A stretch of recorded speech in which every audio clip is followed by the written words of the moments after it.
This is blue puya plant. It is considered as one of the rarest flowers. It's a bromeliad and closely related to the pineapple. This plant is a rare specimen that hails from Chile in the Andes Mountains. It is part of several cactus and succulent plant collections but is not found wild in North America. Puya berteroniana is a perennial plant with leaves arranged in tight rosettes.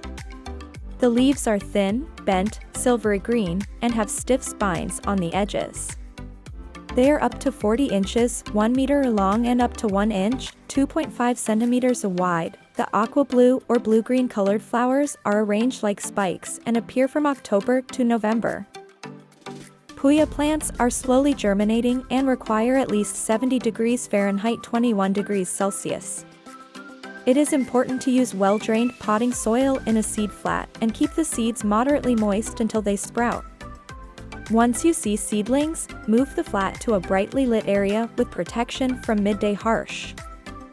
This plant can tolerate a crowded pot and you can transplant rosettes to the garden, but they will have to be moved indoors in winter in other zones. Until cold temperatures appear, blue puya makes a great patio specimen. Water puya plants in the ground once per week in summer. Potted plants should be watered when the top couple of inches of soil and fertilize it with diluted succulent food or indoor plant food in spring. Remove spent foliage from the rosettes for the best appearance. Parrot's beaks are a species of perennial flowering plant, native solely to the Canary Islands, and it is located off the northwest coast of Africa. The scientific name of this plant is Lotus bertholletii, and it is from the family Fabaceae, the family of legumes. The blooms of parrot's beaks are red to orange colored and resemble the beak of a parrot. Parrot's beaks are also known as coral gems, pelican's beaks, lotus vines, cat claws, and pigeon beaks, or by the Spanish for the same name, pico de paloma. This plant will generally grow to a height of 15 to 30 centimeters, 6 to 12 inches, and it is a creeper, so it tends to spread to a diameter of approximately 61 centimeters, 24 inches, if grown on the ground. Parrot's beaks typically bloom during the late spring and early summer months and grow best in conditions of full sun. While they can be grown in part shade, they will usually not produce as many flowers. This plant is typically grown for ornamental purposes, especially as a ground cover or carpet, and it is also grown in hanging baskets or pots. Parrot's beak is excellent for rock or gravel gardens and cottage gardens. Multiplying easily by self-seeding, the flower also works well for naturalized landscapes and windbreaks. Parrot's beak is a Mediterranean plant that grows in sunny and dry conditions. Therefore, it does not need a lot of water and actually prefers to be on the dry side. Generally, it should be watered every 7 to 14 days during its growing season, spring through summer, and every 3 weeks during its dormant season, fall and winter.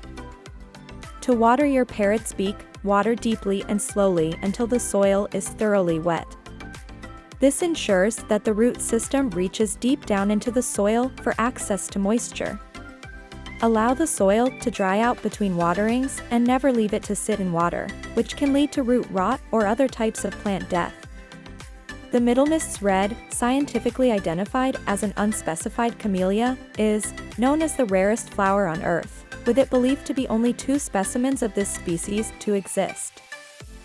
The Middlemist's red belongs to the Camellia genus and was imported from China as a luxury item in 1804, but was wiped from its native country. The credit for bringing the flower to Chiswick, West London, goes to a nurseryman from Shepherd's Bush named John Middlemist, who the flower was named after. Currently, the flower is found in only 2 locations, a garden in New Zealand, Treaty House, and a greenhouse in the UK, Chiswick House and Gardens, and it has flowered for more than 2 centuries. The Middlemist's red has a long list of health benefits. An important one is that it has antioxidant properties, which can be beneficial to diseases such as various types of cardiovascular diseases and cancer. The flower of this plant is a natural skin moisturizer because of the rich amount of oleic acid it contains, and the collagen-boosting properties may have anti-aging effects. Its oil can also be beneficial to hair by strengthening hair strands, and it is also believed to have medicinal benefits. The middlemist's red blooms better in an environment that provides light to partial shade, and they do well under the shade of tall trees. However, it was demised after being transported from China to England even after being in its local habitat, so the only answer that would make sense is that it was over-cultivated, and that is why it is no longer in the wild and is now being captivated. These flowers can be successfully grown by taking a cutting, if one was available, and placing it in water, and usually it takes 1 to 2 months for the rooting to occur.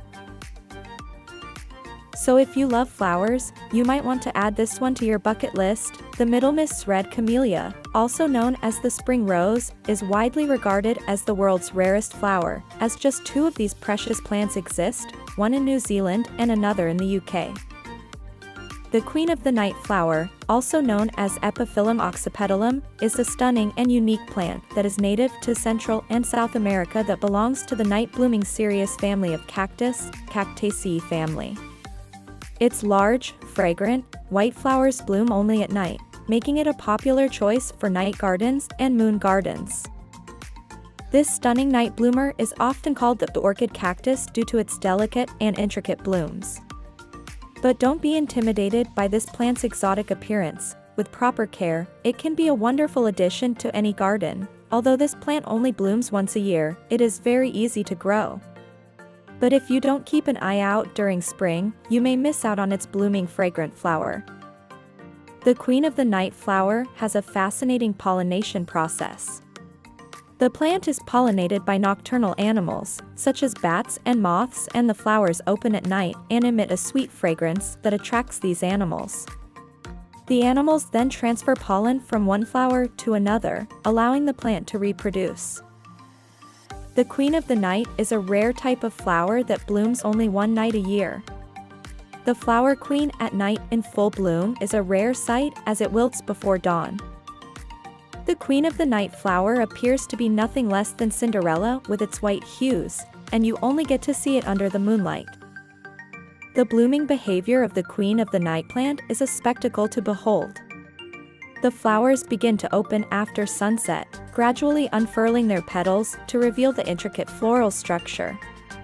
The blooming process peaks during the late hours of the night, attracting nocturnal pollinators such as moths and bats with their sweet fragrance. Dendrophylax lindinii, the ghost orchid, a common name also used for Epipogeum aphyllum, is a rare perennial epiphyte from the orchid family, Orchidaceae. It is native to Florida, the Bahamas, and Cuba. The specific epithet lindinii is derived from its discoverer, the Belgian plant collector Jean-Jules Linden, who saw this orchid for the first time in Cuba in 1844. Much later, it was also discovered in the Everglades in Florida. This orchid is exceptional among the monocots in that it consists of a greatly reduced stem, and its leaves have been reduced to scales. The flat, cord-like green roots constitute the bulk of the mature plant. They bear distinctive white track marks, for which the technical term is nematodes, which are believed to function partly like stomata, enabling the photosynthetic roots to perform the gas exchange necessary for respiration and photosynthesis. The species is endangered in the wild, and cultivation has proven exceptionally difficult, but while most attempts to raise seedlings into adult plants in sterile culture end in failure, some orchidists have in fact succeeded. Despite being native to remote swampland and inhabiting small wooded islands, the ghost orchid still faces an array of threats from climate change, human poaching, pollinator and habitat loss, which has unfortunately experienced steady decline over the years. The fire lily flower, also known as the Clivia miniata, is a popular houseplant that is native to South Africa. This flower is a stunning addition to any room with its bright red, orange, or yellow blooms that are shaped like mini trumpets. Fire lily flowers are known to embody various spiritual meanings. In some cultures, it is believed that these flowers represent rebirth, renewal, and growth. It is thought that the bright colors of the fire lily bring a sense of hope, joy, and positivity to the environment it is placed in. Additionally, the fire lily flower is also associated with intense passion and desire. This is because of its fiery colors and the fact that it blooms in the summer when temperatures are high. Fire lily flowers are also known for their medicinal properties. They have been used in traditional medicine to treat various ailments such as fever, inflammation, and respiratory problems, and also the flower contains compounds that have anti-inflammatory and antioxidant properties, making it a valuable natural remedy. A corpse flower, Amorphophallus titanum, also known as Titan arum, has bloomed at the U.S. Botanic Garden. It is the first bloom for the plant, which was propagated by a leaf cutting from another USBGA, a titanum. The inflorescence of the talipot palm, Corypha umbraculifera, is larger, but it is branched rather than unbranched. A titanum is endemic to rainforests on the Indonesian island of Sumatra. Because its flower blooms infrequently and only for a short period, it gives off a powerful scent to help attract pollinators quickly and effectively. The strong odor it emits resembles that of rotting flesh, hence it is characterized as a carrion flower and is also known as the corpse flower or corpse plant, as translated from the original Indonesian word bunga bangkai. Bunga means flower, while bangkai can be translated as corpse, cadaver, or carrion. The Titan arum's berries arrange in a regular cylindrical form that resembles the packing of spheres inside a cylindrical confinement. Those structures are also called columnar structures or crystals. The Titan arum's inflorescence can reach over 3 meters, 10 feet in height. Like the related cuckoo pine and calla lily, it consists of a fragrant spadix of flowers wrapped by a spathe, which looks like a large petal. In the case of the Titan arum, the upper ring bears the male flowers, the lower ring is spangled with bright red-orange carpels. The odor and fragrance of the Titan arum resembles rotting meat, attracting carrion-eating beetles and flesh flies, family Sarcophagidae, that pollinate it. The inflorescence's deep red color and texture contribute to the illusion that the spathe is a piece of meat. During bloom, the tip of the spadix is roughly human body temperature, which helps the perfume volatilize. This heat is also believed to assist in the illusion that attracts carcass-eating insects. Both male and female flowers grow in the same inflorescence. The female flowers open first, then a day or two following, the male flowers open. This usually prevents the flower from self-pollinating.